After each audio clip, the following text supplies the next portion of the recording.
তোরা যা খুশি তাই কগিয়া, আমি কোনো কথা কমু না, ঠিক আছে। আমাদের বয়সে এক সময় এরশাদের মতো হাসিনার মতো স্বৈরাচারের পতন কিন্তু আমরা ঘটিয়েছি। আমরা বলি নাই এই জন্য আমাদেরকে মন্ত্রী বানাতে হবে, আর তুমি একটা পতন ঘটাই কাজে আমার মন্ত্রী বানাতে হবে। আমরা মুক্তিযুদ্ধের পরে যা যা কাজে ফেরত গিয়েছিলাম, আমরা কি বলি নাই আমাদের মন্ত্রী বানাতে হবে? আমরা যা যা কাজে ফিরে চলে গেছি, আমরা কলেজে পড়তাম, ইউনিভার্সিটি পড়তাম, সে পড়াশোনা করতে চলে গেছি। তোমাদের মতো লোভ করি নাই। তোমরা আজকে যে লোভ করতেছো, এই লোভটা আমরা করি নাই। সুতরাং এত পাগল হওয়ার কি আছে ভাই? বয়স কম, রাজনীতি শিখো, দেশের রাজনীতি করো, দেশের উন্নতি করো, আমরা কামনা করি।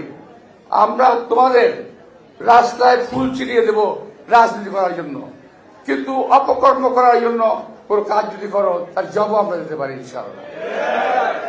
তো ভাইরা, এই কথাটা আমার বলা ঠিক হয় নাই।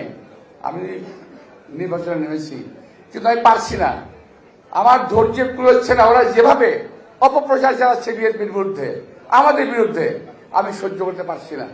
আমি আমার কিছুটা বই প্রকাশ আমি ঘটিয়ে গেলাম, আর ঘটাবো না, আর বলবো না। আজকেই শেষ, আজকেই প্রথম, আজকেই শেষ। তোরা যা খুশি তাই কগিয়া, আমি কোনো কথা কমু না, ঠিক আছে।